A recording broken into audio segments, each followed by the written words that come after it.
إذا كثر الطغيان تدخل الديان، إذا كثر الطغيان تدخل الديان. لا إله إلا الله، لا إله إلا الله، لا إله إلا الله. خاضعون سالمين مستسلمين خاضعين إليها. اللهم لا منجأ منك إلا إليك ولا مفر منك إلا إليك. الطف بنا وارحمنا، أنت الغني عن عذابنا. اللهم لا تعذبنا بما ظلمنا به أنفسنا، اللهم لا تعذبنا بما فعل السفهاء منا. اللهم أنت الغني عن عذابنا، لا إله إلا أنت. جئناك موحدين طائعين لا نشرك بك شيئا. الطف بنا وارحمنا، إنك أنت أرحم الراحمين. أيها الناس، يا معشر المسلمين، يا كل من يراني، أقولها لكم ولنفسي أنا أولكم. الآن بان ضعفكم وقدر نفسكم، الآن بانت قدرة ربكم عليكم، وأنه قاهر قادر عليكم في أي لحظة يبطش بكم. الآن بانت قدرتكم كي تعلموا قدر نفسكم وضعفكم وعجزكم، وتلزموا حدود ربكم، وتلزموا حدود ربكم، ولا تتجرؤوا على محارم ربكم، وأن تكونوا وقافين عندما حلل الله وحرم الله سبحانه وتعالى، ولا تقبلوا على ما حرم ربكم. إذا كثر الطغيان تدخل الديان، إذا كثر الطغيان تدخل الديان. ظهر الفساد في الأرض في البر والبحر بما كسبت أيدي الناس ليذيقهم بعض الذي عملوا لعلهم يرجعون. إذا كثر الطغيان تدخل الديان، إذا كثر الطغيان تدخل الديان، إذا كثر الطغيان تدخل الديان. إذا شرع النقاش في أمور الزنا وأمور اللواط والشذوذ الجنسي وأمور الربا والعلاقات الرضائية والفسوح والخمور يتدخل الديان، يتدخل الديان. إذا كثر الطغيان يتدخل الديان، إذا غضب الديان يتدخل الديان. لا حول ولا قوة إلا بالله. إذا شرع في بلاد المسلمين ما لا يرضي الله تدخل جل في علاه. إياكم أن تظنوا أنكم موكلون لبعضكم البعض، وأن يطغي بعضكم على بعضكم، وأن تكونوا ظالمين لأنفسكم. فهناك الديان القوي المتعال، القوي الجبار الواحد القهار، الذي نتعرض لرحمته، فهو العزيز الغفار. لا إله إلا الله ملجأنا ومقصدنا. إذا كثر الطغيان تدخل الديان. انظروا معي، انظروا معي، انظروا معي إخواني في الله، انظروا معي إخواني في الله، انظروا معي إخواني في الله.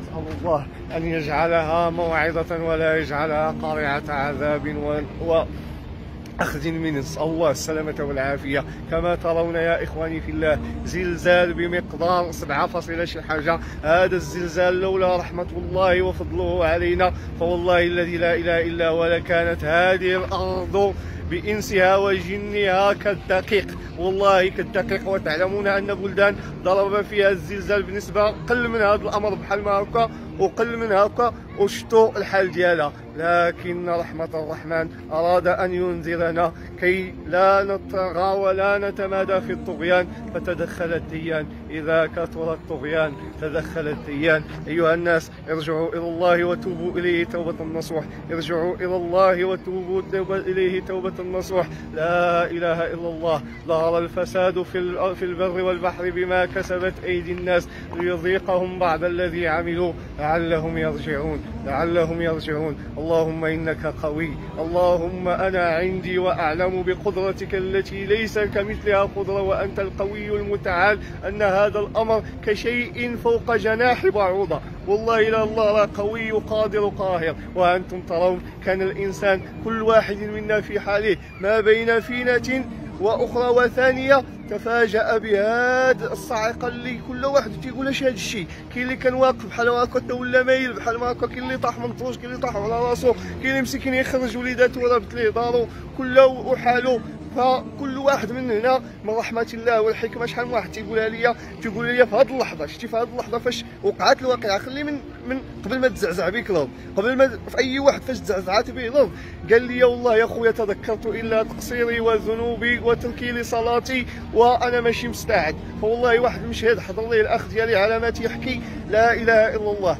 مشهد فازع. قال لي وانا جاي في إليز الناس تترمي الطوموبيلات ديالها، تترمي الماطور ديالها وتخرج تجري. قال لي الباطمات شفتهم هكا مايلين، الباطمات تنشوف فيهم هكا مايلين. تصدمت، قلت اش هادشي ما عرفنا شنو واقع، ما عرفوش شنو واقع. قال لك هذه والله موعظه لاخواتي المتبرجات. قال لك حتى تنقرب لواحد الطودان بحال ما هكا ومشقوقه فيه واحد البلاصه، وواحد البنت متبرجه ولابسه قصير وجالسه وهي تتقول يا ربي ما مستعدتش دابا وتتبكي، يا ربي ما مستعدتش دابا وتتبكي. والله يا اخوان هذا من غضب الديان، نسال الله السلامه والعافيه. هذا بما كسبت ايدينا وجرأتنا على المعاصي واستحلالنا للربا واعلان الحرب عن الله، نسال الله السلامه والعافيه. ومن يقدر عن الحرب مع الله. لذلك الرجوع والخضوع الى الديان ونتوب الى الله توبه نصوح. فوالله يا قلت لكم انايا كنت واحد الطراي طلت عليها شويه وهي تطيح، واحد حدايا تا هو سبحان الله العظيم نفس اللقطه ما جا وعندك مكتوب. بقيت نقول له كل تنصبر راسي تنصبرني تا هو، وانا هو يقول لي اخويا ما تنصليش، اخويا راه راني ما تنصليش، اخويا راني ما تنصليش. وواحد تا هو فتو بشحال كيلومترات هو يتبعني بربي كلا، هو يقول لي والله اخويا ما عقلت على شي دار ولا والدين ولا تفكرت شي واحد الا انني راني ما تنصليش، الا تفكرت ديك الساعه في اللحظه ما تنصليش. وهذا من حكمته الحكيم سبحانه وتعالى، تيجعل لك الضمير ديالك تيدوي لك فوقيت يرسل لك الايه والقارعه، نسال الله السلامه والعافيه. ولذلك يا اخواني في الله لنا فرصه وتجديد التوبه مع الله. والله الذي لا اله الا هو اي واحد كيشوفني الان عرف راه ما تبقى من عمرك ارباح، والله الا ارباح.